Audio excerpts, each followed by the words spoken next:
Good morning students. अभी तक हम लोगों ने चैप्टर 1 में 7 टॉपिक के बारे में पढ़ लिया है। टॉपिक 8 आपका है इंटरनेट सिक्योरिटी।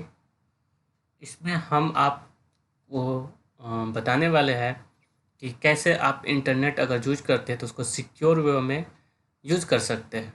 तो let's start. Relevant knowledge. Internet security is a branch of computer security specifically related to the internet. यानी कि इंटरनेट सिक्योरिटी आपका कंप्यूटर सिक्योरिटी से ही रिलेटेड है। और इसमें सबसे ज़्यादा आपको ध्यान देने की बात कब होती है, जब आप इंटरनेट यूज करते हैं। Often involving browser security but also network security. इसमें सबसे ज़्यादा जब आप ब्राउज करते हैं, इंटरनेट पर कोई भी चीज़ सर्च करते हैं, उसको ब्राउजिंग बोला जाता है, उसको मैटर करता है। लेकिन इसको हम लोग नेटवर्क सिक्योरिटी भी बोलते हैं। ब्राउजिंग सिक्योरिटी बोलिए या फिर नेटवर्क सिक्योरिटी बोलिए। Its objective is to establish rules and measures to use against attacks over the internet। इसका ऑब्जेक्टिव क्या होता है कि जब आप इंटरनेट यूज करते हैं तो क्या होता है कि आप कोई भी ब्राउजिंग करते हैं, कोई भी साइट पर जाते हैं, तो वहाँ से उसके उस ब्राउजिंग के द्वारा आपके कंप्यूटर में घुसकर आपके जो डेटा स्टोर की रही होती है, उस डेटा को चुरा लिया जाता है। ठीक है, तो उसको रोकने के लिए आपको सिक्योरिटी बनाई गई है, नेटवर्क सिक्योरिटी बनाई गई है, ब्राउज़र सिक्योरिटी बनाई गई है। The internet represent an insecure channel for exchanging information leading to a high risk of intrusion और फ्रॉड सच एज फिशिंग। अगर आप इंटरनेट यूज कर रहे हैं तो यानी कि आपका कंप्यूटर में जो भी चीज़ें डेटा रखी गई है वो सारी डेटा हाई रिस्क पर होती है। और जो भी आपकी डेटा आपके कंप्यूटर हैक हो रहा है या फिर डेटा चोरी हो रहा है, ये सबसे ज़्यादा चांसेस होते हैं जब आप इंटरनेट यूज करते हैं तभी। इसमें आपको फ्रॉड के द्वारा या फिर आपके बिना परमिशन के आपके कंप्यूटर में घुसकर आपकी चीज़ों को चोरी कर ली जाती है, जिसको फिशिंग बोला जाता है। This session introduce you to internet security concept and how to secure online and network transaction. इसमें आपको बताया जाएगा कि कैसे आप इंटरनेट यूज करते हुए अपने कंप्यूटर को सिक्योर करें और ऑनलाइन ट्रांजेक्शन भी कर रहे हैं या फिर डेटा जो आप अपने कंप्यूटर में रखे हैं उसको कैसे सिक्योर कर सकते हैं। तो internet provide valuable information and entertainment. इसमें कोई शक नहीं है कि इंटरनेट यूज करने से हमको बहुत सारी इन्फॉर्मेशन मिलती है और इसका यूज मॉडर्न एरा में बहुत ज़्यादा हो रहा है। कोई भी इन्फॉर्मेशन के लिए अगर हमको कोई इन्फॉर्मेशन चाहिए तो सबसे पहले हम इंटरनेट पर ही उस चीज़ों को सर्च करते हैं। It may leave your computer insecure due to many online threats. अगर आप ऑनलाइन कोई भी चीज़ें सर्च कर रहे हैं तो हो सकता है कि ऐसी वेबसाइट पर चले जाए जहाँ पर क्या किया गया हो, जिस वेबसाइट से आपके डेटा को चोरी की जा रही हो। You need to ensure that your username, password, credit card, online banking information secure as they are prone to be attacked and used by unauthorized user। तो आपको सिक्योर किया जाए, इंश्योर होना चाहिए आपको। जहाँ तक हो सके ये चाहिए कि आप जो ईमेल का पासवर्ड यूज कर रहे हैं या कंप्यूटर का जो पासवर्ड यूज कर रहे हैं वो आपका मतलब सिक्योर हो। सिक्योर का मतलब कैसे हम यूजर नेम पासवर्ड को सिक्योर रख सकते हैं। मैं तो कभी भी रिकमेंड करूँगा कि क्रेडिट कार्ड, आप कभी भी क्रेडिट कार्ड की जानकारी अपने ऑनलाइन पर कंप्यूटर में सेव ना करें। लेकिन फिर भी हम क्या करते हैं कि बहुत सारे हम परचेजेज करते हैं, ऑनलाइन परचेज करते हैं, तो उसमें आपको क्रेडिट कार्ड की इंफॉर्मेशन डालनी होती है, ऑनलाइन बैंकिंग की पासवर्ड डालने होते हैं। वो चूँकि आपका इनक्रिप्टेड रहता है, यानी कि आप पासवर्ड डालते हैं तो वो डॉट आपको बुलेट टाइप का दिखाई देता है। लेकिन बहुत सारे ऐसे हैकर्स हैं जो आपको उस पासवर्ड को इंक्रिप्ट कर लेते हैं और आपकी क्रेडिट कार्ड की जानकारी, ऑनलाइन बैंकिंग की जानकारी चोरी कर लेते हैं और आपके बैंक से जो भी पैसा होगा वो सारा गायब कर सकते हैं। ठीक है, तो secure as they are prone to attack by use by unauthorised user, यानी कि वो मतलब इसी प्रयास में रहते हैं कि वो आपके जो ऑनलाइन बैंकिंग है, क्रेडिट कार्ड की, डेबिट कार्ड की जानकारी है, वो आपको चोरी करे और उसका यूज करे। Some website can also install malware on the computer without user consent, thereby leaving the computer damaged और insecure। बहुत सारे ऐसे वेबसाइट है जिस पर मालवेयर होता है। मालवेयर मतलब ऐसी सॉफ्टवेयर जो आपके कंप्यूटर में आती है, तो आपके कंप्यूटर सॉफ्टवेयर पर एक मतलब मान लीजिए जैसे ह्यूमन में कोई विषाणु कीटाणु आ जाता है तो वो क्या करता है, आपको बीमार कर देता है। उसी तरह वेबसाइट में अगर कोई वेबसाइट पर मालवेयर इंस्टॉल हो गया आपके कंप्यूटर पर, वो एक कंप्यूटर का समझ लीजिए बीमारी ही है, कंप्यूटर में घुस जाता है तो कंप्यूटर बीमार हो जाता है।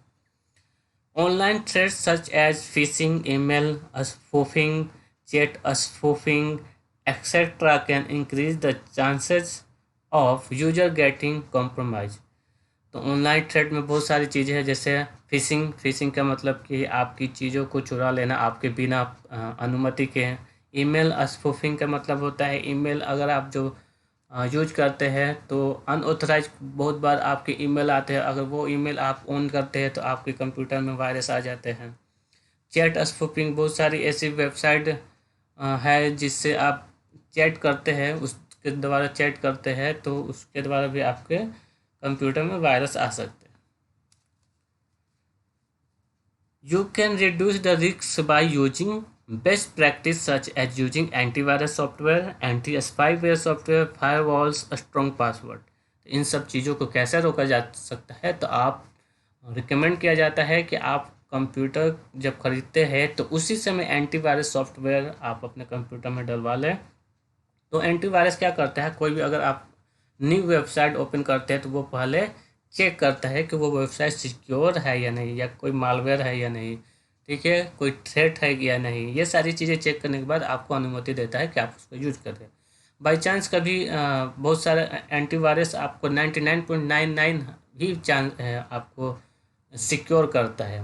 0.1% भी अगर हो सकता है कि आपका जो हैकर है, जो थ्रेड है, जो मालवेयर है वो बहुत स्ट्रॉन्ग हो, तो किसी तरह एंटीवायरस को चकमा देकर आपके कंप्यूटर में घुस जाए। तो उस कंडीशन में भी एंटीवायरस क्या करता है कि अगर आप उस फाइल को ओपन करेंगे तो वो क्या करेगा, उसको डायरेक्ट डिलीट कर कर रिसाइकल बिन में भेज देता है, ठीक है।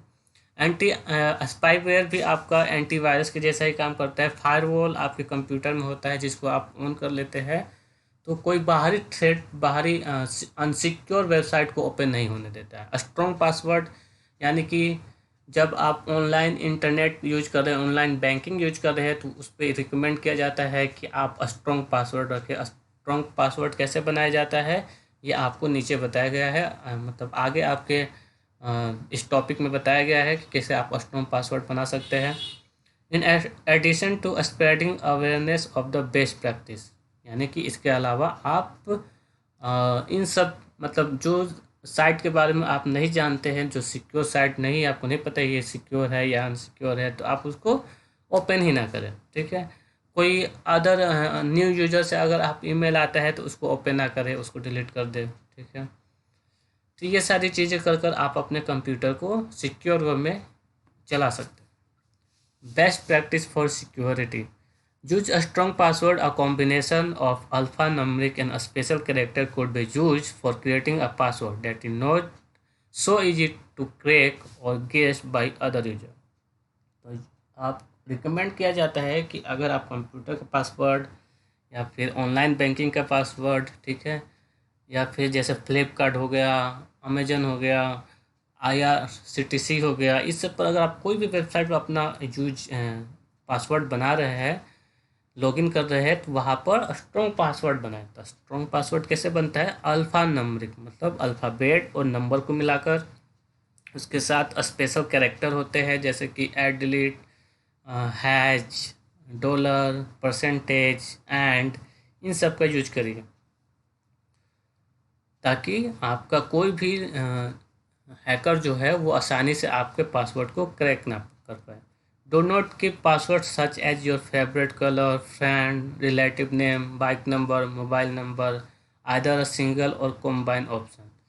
इसमें आपको कह रहा है कि आपको कभी भी जो पासवर्ड रखना चाहिए आपके फेवरेट कलर के नाम पर, या आपके फ्रेंड के नाम पर, आपके रिलेटिव के नाम पर, बाइक नंबर के नाम पर, मोबाइल नंबर, या फिर सिंगल या कॉम्बाइन ऑप्शन नहीं रखना चाहिए। ठीक है, ये सब चीज़ें आपको नहीं करनी चाहिए।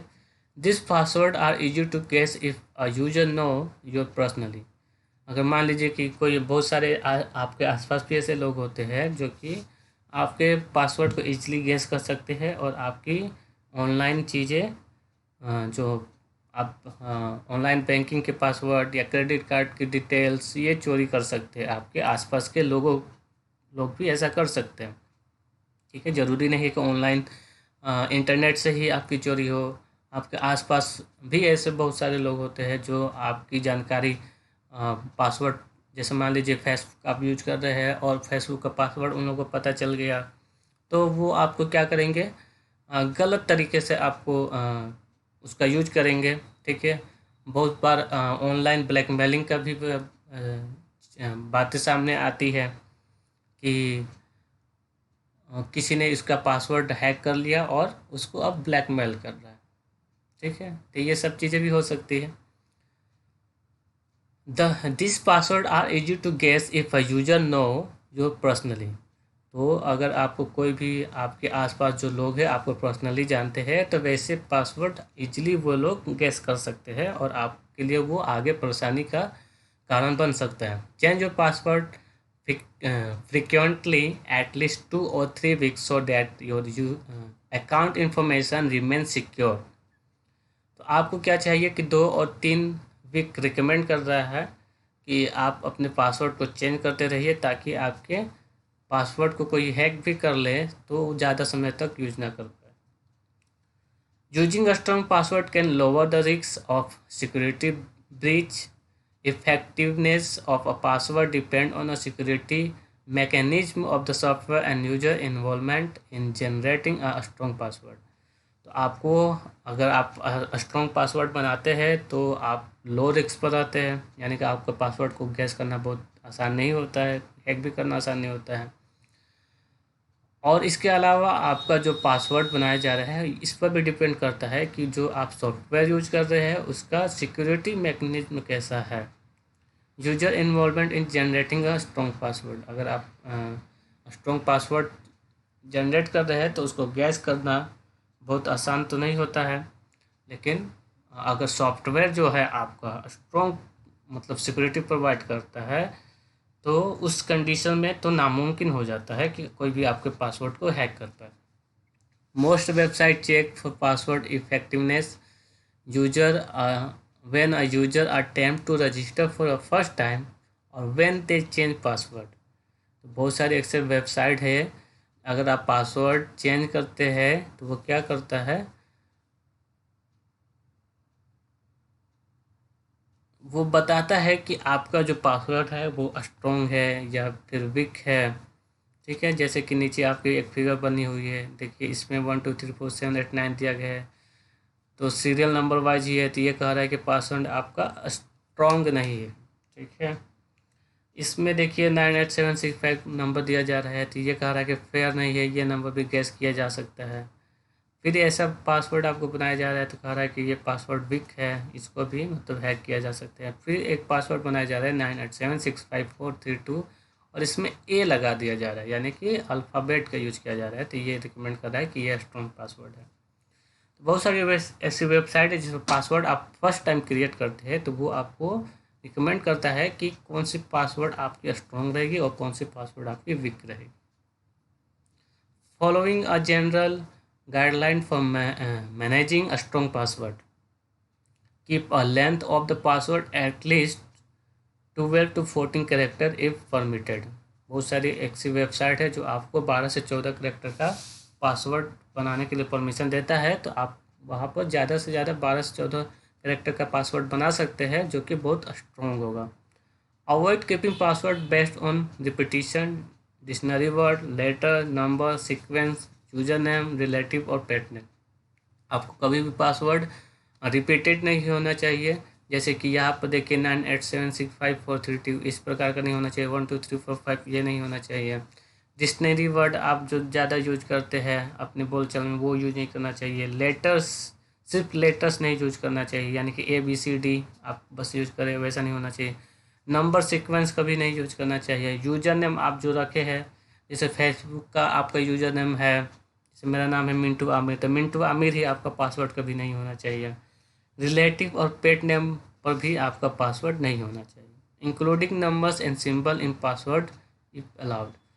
अगर आपका वेबसाइट पर, जिस वेबसाइट पर आप अपना यूजर अकाउंट बना रहे हैं, उस पर नंबर और सिंबल्स यूज किए जा सकते हैं, तो आप सिंबल्स का भी यूज कर पासवर्ड को स्ट्रॉन्ग बना सकते हैं। सिंबल्स का मतलब स्पेशल कैरेक्टर, तो आप जान के सिंबल्स मतलब कमा, डॉट, ठीक है, डबल इन्वर्टेड कमा, ये सारी चीज़ें आप भी यूज कर सकते हैं। Use capital and lower case letter. बहुत सारे ऐसे वेबसाइट है जो बताती है कि आप अल्फ़ाबेटिकल नंबर और स्पेशल कैरेक्टर के साथ एक वर्ड कम से कम आप कैपिटल का भी रखें, ताकि गैस करना आसान ना हो।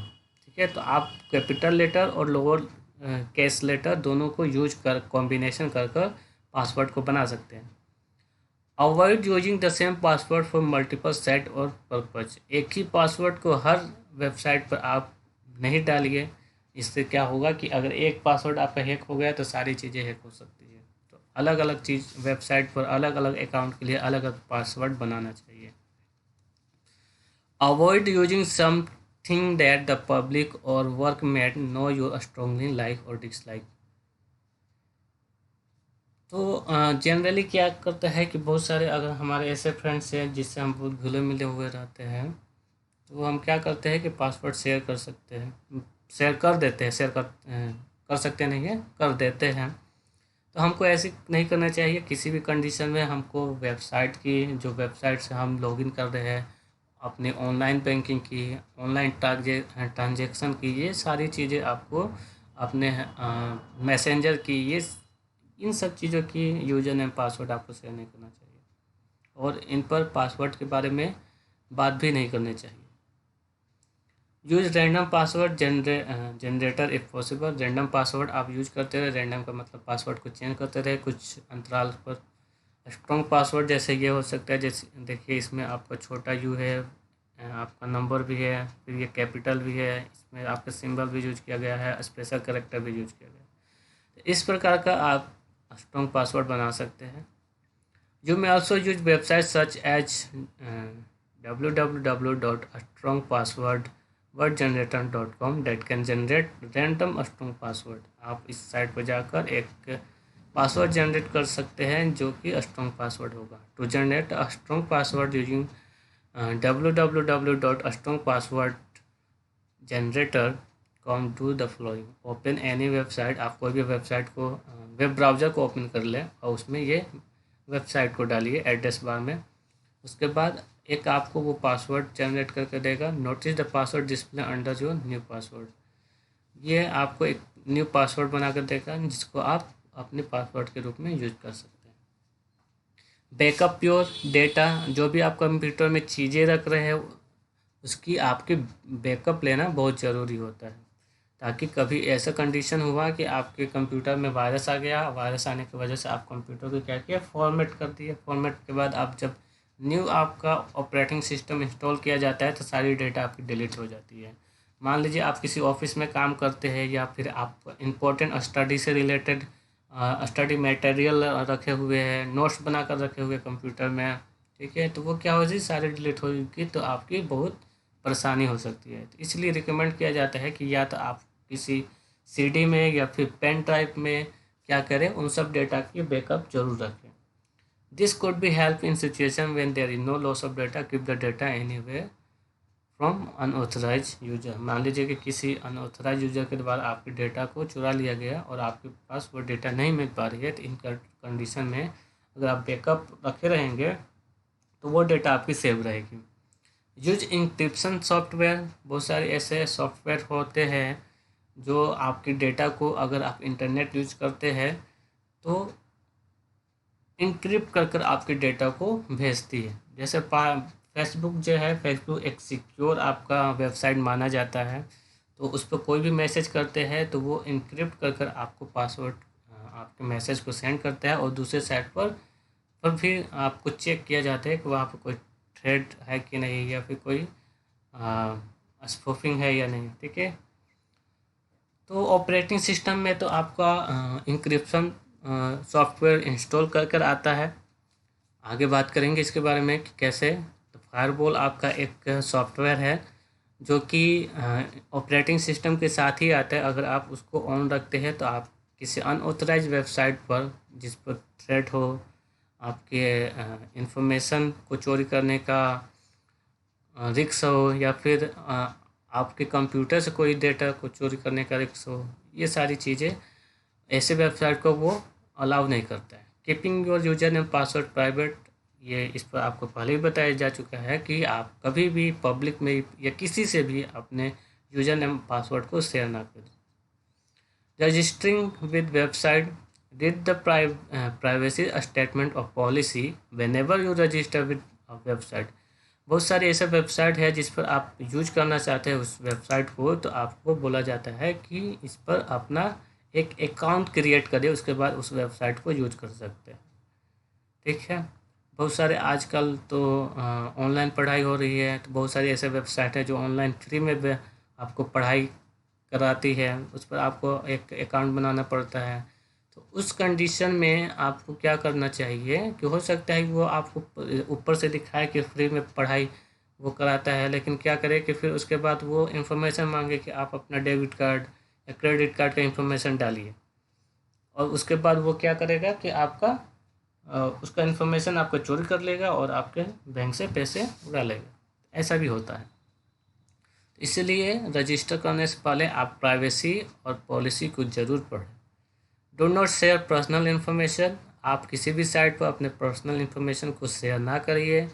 जैसे कि ऑनलाइन अगर आप कोई ऑनलाइन चैटिंग वेबसाइट होते हैं, उस पर आप क्या करते हैं, अपनी पूरी डिटेल डाल देते हैं, name, gender, age, email address, school की डिटेल, A to Z आप सारी इन्फॉर्मेशन आप देखेंगे फेसबुक पर तो सारी अवेलेबल होती है। तो हो सकता है कि कोई आपके इस डेटा का यूज कर कर आपको आगे भविष्य में परेशान कर सकता है। तो इसलिए रिकमेंड किया जाता है कि आप इन साइटों का यूज़ करें, चैटिंग वेबसाइट, मैसेंजर का यूज़ करिए, लेकिन अपनी पर्सनल इन्फॉर्मेशन इन सब चीज़ों पर नहीं डालिए। उसको क्रिएट करने के लिए जितना ज़रूरी होता है आप उतना ही डालिए। उसको डालने के बाद भी आपको प्राइवेसी आता है, आप प्राइवेसी में मैसेंजर वेबसाइट को ज़रूर रखें, अपने डिटेल्स को प्राइवेसी रखें, ताकि आप सिर्फ आप ही उसको देख पाए, कोई अदर आप उस डिटेल को नहीं देख पाए। Be caution when filling out such form, research and verify if it is trustable website और नॉट। तो आप किसी भी वेबसाइट पर अगर इस प्रकार की इन्फॉर्मेशन डाल रहे हैं तो आपको पहले सिक्योर हो जाना चाहिए कि यह वेबसाइट ट्रस्टेबल है या नहीं। Your email address could be used by unauthorized user to send your fake or unwanted email. Think twice or thrice before providing information to any website or decide if it's really necessary. कोई भी information अपना किसी भी website पर डालने से पहले उस वेबसाइट को चेक कर लीजिए ये वेबसाइट सही है या नहीं।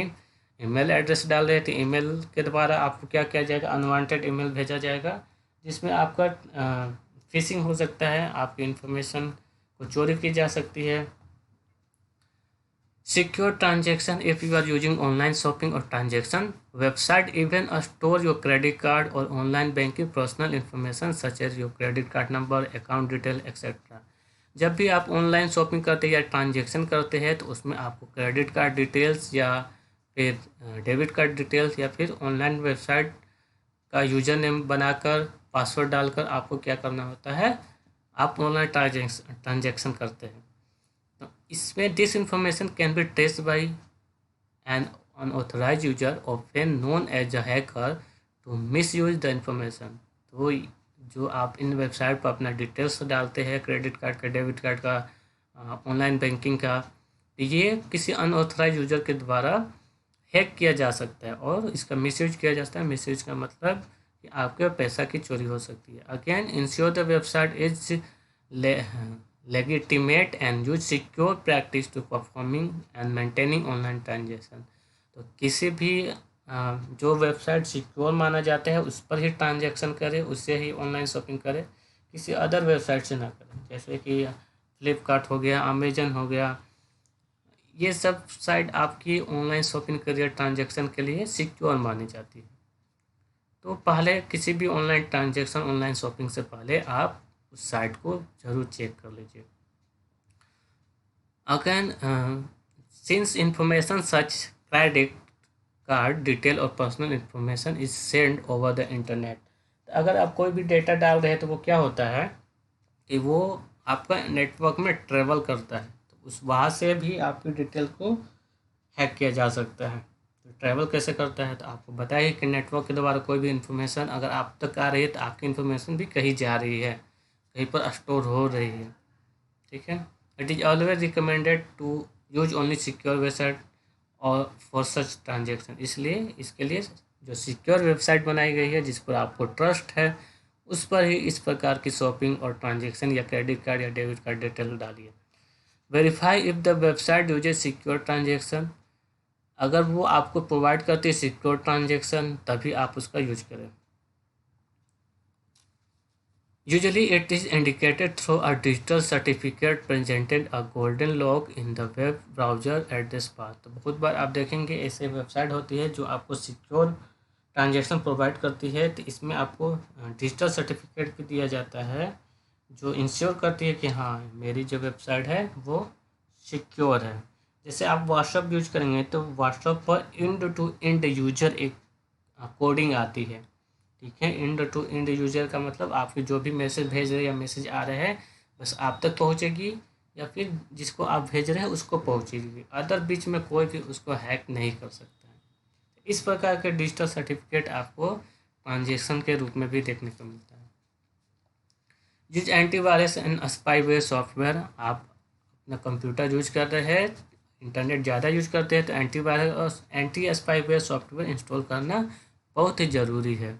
ये आपको कोई भी साइट को ओपन करने से पहले चेक करता है और उसके बाद ही वो आपको अलाउ करता है। Do not immediate respond to mail from unknown user. Unknown user यानी कि जिसको आप नहीं जानते, उसके द्वारा आपको कोई मैसेज आ रहा है या फिर ईमेल आ रहा है तो आप उसको जवाब नहीं दें। Clear browse cookies frequently. तो क्या होता है कि जब भी आप वेबसाइट यूज करते हैं, तो मैंने बताया भी था आपको कि जब भी आप कोई वेबसाइट यूज करते हैं तो कोई कीवर्ड डालते हैं। कीवर्ड के द्वारा क्या करता है, गूगल उस साइट को सर्च करता है और आपके सामने रिजल्ट के रूप में डाल देता है।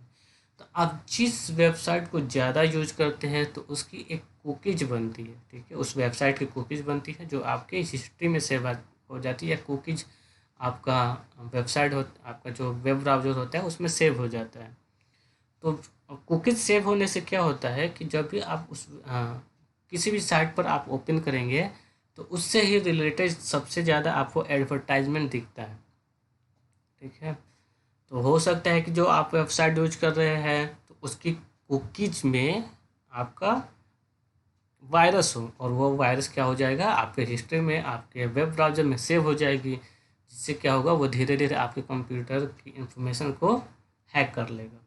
तो इसलिए जो कहा जाता है कि आप अपने ब्राउज़र की हिस्ट्री को या फिर कुकीज को क्या करें, डिलीट करते रहें। Keep the operating system and software application up to date. Through operating system and application are designed, tested, and distributed. Sometimes they may have secure hole through which a hacker can take advantage. तो आप computer पर देखेंगे या mobile पर भी देखेंगे तो आपका जो सॉफ्टवेयर होता है वो टाइम टू टाइम क्या होता है, अप टू डेट होता रहता है। तो जो भी आपको अपडेट आती है वो आपको अपडेट करनी होती है। कोई भी सॉफ्टवेयर की या ऑपरेटिंग सिस्टम की कंप्यूटर में आती है तो आपको अपने सॉफ्टवेयर को, अपने ऑपरेटिंग सिस्टम को, अपने एंटीवायरस को टाइम टू टाइम अपडेट करना नेसेसरी होता है। Install firewall could be software or hardware can sign in keeping a computer and network secure. Firewall आपको कंप्यूटर में ऑलरेडी इंस्टॉल होता है, आपको बस उसको ऑन करना रहता है। मैं इसको बताऊंगा आप कहाँ से फायरवॉल को ऑन कर सकते हैं। Never install software from unknown source. Unknown source से कोई भी सॉफ्टवेयर को इंस्टॉल ना करें। बहुत सारे ऐसे वेबसाइट है जो फ्री में आपको सॉफ्टवेयर प्रोवाइड करती है, लेकिन हो सकता है कि फ्री के चक्कर में आपका सारे डेटा कंप्यूटर का हैक हो जाए। रिमूव अनवांटेड और अननोन सॉफ्टवेयर एप्लीकेशन। बहुत सारे लोग क्या करते हैं, बहुत सारे एप्लीकेशन को बिना जाने समझे इंस्टॉल कर लेते हैं। ऐसे सॉफ्टवेयर को इंस्टॉल करने से पहले आपको 2 से 3 बार ज़रूर सोचना चाहिए।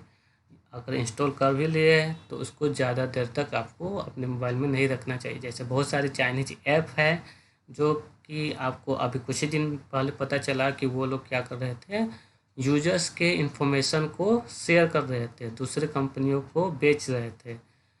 तो ये भी हो सकता है कि जिस पर आपको ट्रस्ट नहीं है, जिसके बारे में पता नहीं है कि ये वेबसाइट को कौन डेवलप किया है, कौन यूज कर रहा है, ठीक है, किस जगह से बनाई गई है, ये सिक्योर है कि नहीं, तब तक आप उस एप्लीकेशन को अपने मोबाइल में, कंप्यूटर में इंस्टॉल ना करिए। Clear data store in browse. Data store जो आपके कंप्यूटर में होता है उसको क्या करें, क्लियर करते रहना चाहिए। ब्राउजिंग को जो आपका कुकीज होता है उसको क्लियर करते रहना चाहिए, ठीक है।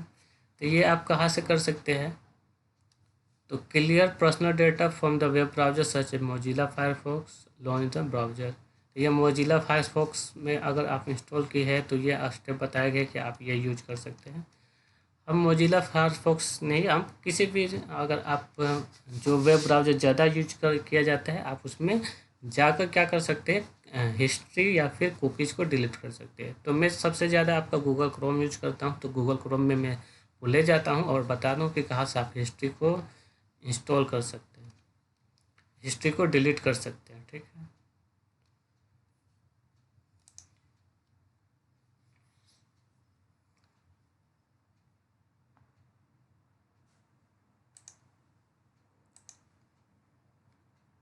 ये देखिए, आप एक गूगल क्रोम खोलेंगे तो यहाँ पर आपको 3 डॉटेड लाइन दिखेंगी। इस डॉटेड लाइन पर लेफ्ट क्लिक करिए, यहाँ पर आपका आएगी हिस्ट्री। हिस्ट्री पर आप क्लिक करेंगे तो आपकी हिस्ट्री सारी आ जाएगी, ठीक है। यह मेरी हिस्ट्री है और यहाँ पर क्लियर ब्राउजिंग का डेटा आता है। क्लियर ब्राउजिंग पर क्लिक करेंगे, अब देखिए यहाँ पर लिखेगा क्लियर ब्राउजिंग डेटा बेसिक, आपका ब्राउजिंग हिस्ट्री डिलीट होगा। Cookies and other site data जो आपकी स्टोर हुई वो डिलीट होगा। कैश इमेज एंड फाइल्स, जो कैश इमेज फाइल आपका जो बनता है वो भी सारी आपकी क्या होगी, डिलीट कर सकते हैं। तो यहाँ पर ऑप्शन आएगा क्लियर डेटा का, हम क्या कर देंगे, क्लियर डेटा कर देंगे, तो हमारा वो क्लियर हो जाएगा। फिर आप देखेंगे प्राइवेसी एंड सिक्योरिटी में भी आ रहा है क्लियर ब्राउजिंग डेटा, यहाँ से भी आप कर सकते हैं, ठीक है। Cookies and other site data यहाँ से कर सकते हैं। सिक्योरिटी आप ब्राउज़र का यहाँ से कर सकते हैं। देखिए इसमें बहुत सारे ऑप्शन आ रहे हैं, enhance protection, standard protection. Enhance protection में faster proactive protection against dangerous website download and extension warns your or password and breaches require browsing data to send to the Google. इसमें क्या होगा कि जो भी कह रहा है कि आप जो भी डेंजरस वेबसाइट होगा या डाउनलोड्स होगा वो आपको अनुमति नहीं देगा, ठीक है। और आपको वार्न करेगा कि अगर भी इस वेबसाइट से कोई भी चीज़ें डाउनलोड करते हैं तो आपके कंप्यूटर में एक वार्निंग आती है कि आपके कंप्यूटर में आपकी वायरस आ सकता है या फिर आपके कंप्यूटर की चीज़ें चोरी की जा सकती है, ठीक है। इसमें और भी सारी चीज़ें दी गई हैं। Predict and warn your about dangerous event before that happen. तो आपको क्या करेगा, एक वार्निंग आएगी, मैं वार्निंग मैसेज आएगी कि ये वेबसाइट डेंजरस है। Keep you safe on Chrome and may be use to improve your security in other Google apps when you are sign in. अगर आप मान लीजिए कि आप ईमेल खोले हुए हैं, इस कंप्यूटर में ईमेल खोले हुए, फिर आपका कोई और ईमेल खोलता है, किसी और डिवाइस पर भी ईमेल खोला जाता है, तो वो आपको क्या करेगा, अलर्ट करेगा कि आपका ईमेल को इस मोबाइल से खोला जा रहा है या फिर दूसरे डिवाइस से खोला जा रहा है। तो क्या ये आप ही खोल रहे हैं, आप ही साइन इन कर रहे हैं। तो गूगल का जो भी आप ऐप यूज करते हैं तो ये जनरली ये मैसेज आता है कि आपका जो अकाउंट है वो किसी और डिवाइस पर लॉगिन हो रहा है। Improve security for you and every one on the web. आपके सिक्योरिटी को क्या करता है, इम्प्रूव करता है। तो इस प्रकार के प्रोटेक्शन आप देख सकते हैं। स्टैंडर्ड प्रोटेक्शन में भी देख सकते हैं, standard protection against website download extension data known to be dangerous, ये सारी चीज़ें लिखी हुई है। Warn if password are expose in data breach, तो यहाँ पर देखिए, यहाँ पर एक और ऑप्शन आ रहा है, Chrome periodically check your password against lists that have been published online. When doing this, your password username are encrypted so they can't be read by anyone including Google. तो जो भी आप अगर इस गूगल पर कोई भी साइट ओपन करते हैं, वहाँ पर लॉगिन यूजर नेम पासवर्ड बनाते हैं, तो वो क्या होता है, इंक्रिप्टेड हो जाता है। ठीक है, और कोई और उस पासवर्ड और यूजर नेम को पढ़ नहीं पाता है। ठीक है, तो ये सारी आपकी यहाँ से आप क्या कर सकते हैं, अपनी सिक्योरिटी को बढ़ा सकते हैं। तो गूगल क्रोम जो है वो आपकी सिक्योरिटी को प्रोवाइड करता है। आप अपने अनुसार इसको सेटिंग में देख सकते हैं। एडवांस सेटिंग सिक्योरिटी में देखिएगा, यूज सिक्योर डीएनएस क्या होता है, तो ये एक आपका सर्वर्स होते हैं जिसमें आपकी सारी डेटा को रखी जाती है। ठीक है, आपकी नहीं, जैसे कि मान लीजिए गूगल है, तो गूगल क्या बनाएगा, एक डीएनएस सर्वर बनाता है जिसमें वो सारी अपनी डेटा रखता है। अगर आप कोई भी इन्फॉर्मेशन चाहते हैं तो वो क्या करता है, अपने डीएनएस सर्वर में जाता है, खोजता है वो इन्फॉर्मेशन है कि नहीं, और आपको दिखा देता है। With your current service provider secure DNS may not be available all the time, तो हो सकता है कि सिक्योर डीएनएस आपको हर समय ना मिले, यानी कि सिक्योर सर्वर के पास वो ना पहुँच पाए। ठीक है, हो सकता है बहुत सारी वेबसाइट अपने अलग अलग डीएनएस सर्विस सर्वर बनाती है। तो गूगल का क्या काम होता है कि जब भी आप कीवर्ड डालते हैं तो वो या तो अपने डीएनएस से या फिर दूसरे वेबसाइट के डीएनएस में जाएगा और सर्च करेगा। तो हो सकता है दूसरे का सर्वर जो है वो सिक्योर डीएनएस ना हो, तो ये भी आपको वार्न करेगा कि ये सिक्योर डीएनएस नहीं है। Manage certificate, manage HTTPS SS certificate and setting, देखिए यहाँ पर ये आपको प्रोवाइड कर रहा है HTTPS एंड SSL सर्टिफिकेट। तो इसकी चेंजिंग भी आप यहाँ से कर सकते हैं और देख सकते हैं उसके बारे में। ठीक है, यहाँ पर एडवांस प्रोटेक्शन का भी आपका दावा करता है।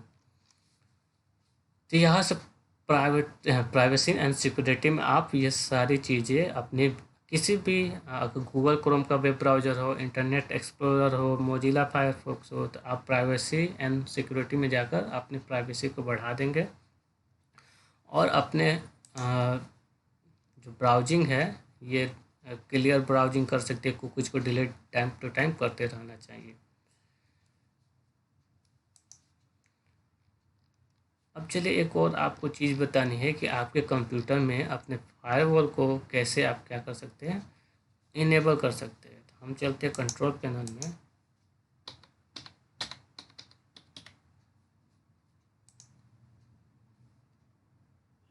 ये रहा मेरा control panel.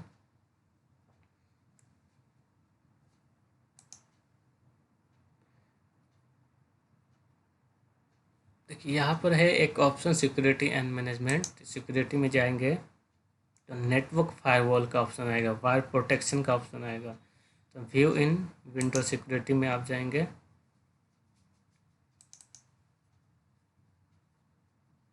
You need a new app to open this window defender link, तो इसके लिए मुझे अपडेट करना है।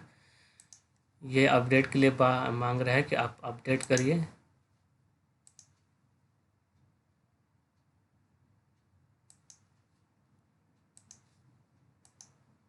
देखिए यहाँ पर कह रहे domain network no action needed, private network no action needed, public network no action needed, यानी कि आप इसको चेंज भी कर सकते हैं। अगर आप कोई भी मेरा क्या है, मैक फ्री फायरवॉल ऑन है। देखिए McAfee firewall is turn on, इसको ऑन किए रहेंगे तो आप क्या करेगा, आपकी सिक्योर वेबसाइट को चेकिंग होगी। तो आप क्या कहाँ से कर सकते हैं, ये मेरा विंडो 10 है तो ओपन ऐप में करेंगे तो ये सारी चीज़ें ओपन ऐप के द्वारा कर सकते हैं। देखिए मैक फ्री मेरा ओपन हो जाएगा। मैक फ्री एक क्या है, फायरवॉल है जो आपके ऑपरेटिंग सिस्टम में ऑलरेडी इंस्टॉल आता है। ठीक है। तो यहाँ से आप टर्न ऑफ कर सकते हैं, टर्न ऑन कर सकते हैं। फायरवॉल देखिए, फायरवॉल ऑन, आप यहाँ से टर्न ऑफ कर सकते हैं। मुझे टर्न ऑफ नहीं करना है, ये ऑलरेडी आपको ऑपरेटिंग सिस्टम में आता है, बस आपको इसको इनेबल करना होता है। ठीक है, मैंने बताया आपको कहाँ से जाना है। आपको विंडो 10 के लिए है ये।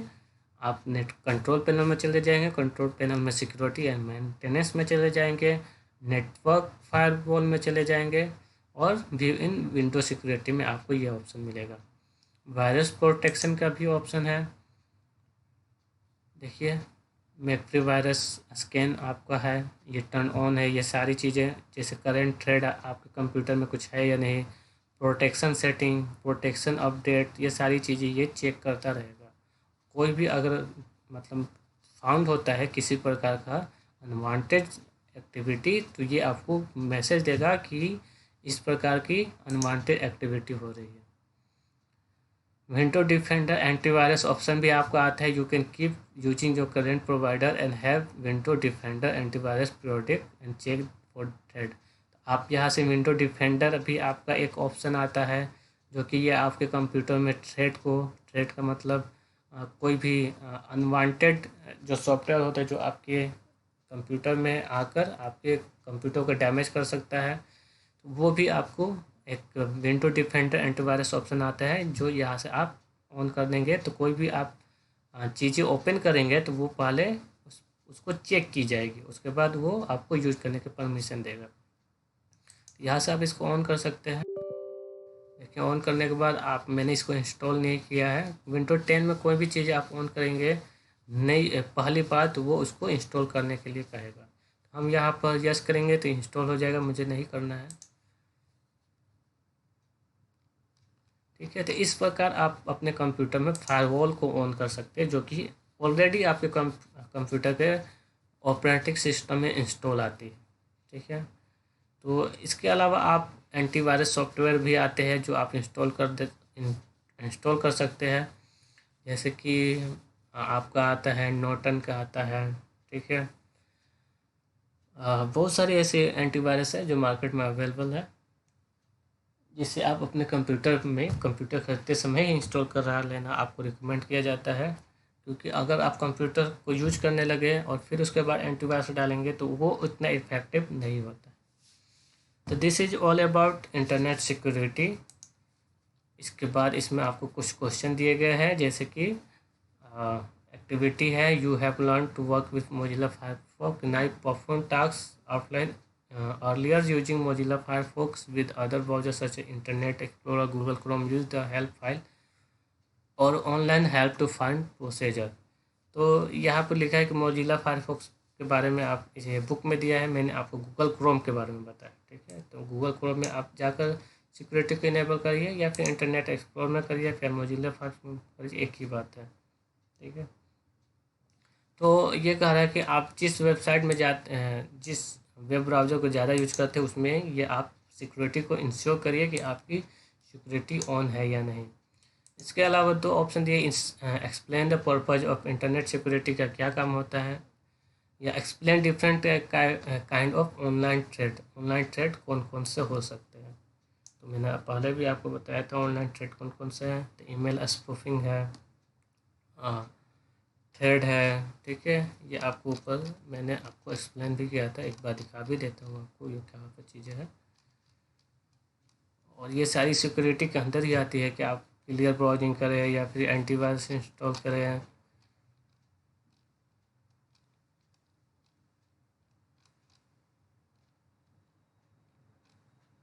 देखिए यहाँ पर है online test search as phishing, email spoofing, chat spoofing etcetera, ये सारी चीज़ें हो सकती है। तो ये क्वेश्चन आप अपने एज अ होमवर्क करेंगे।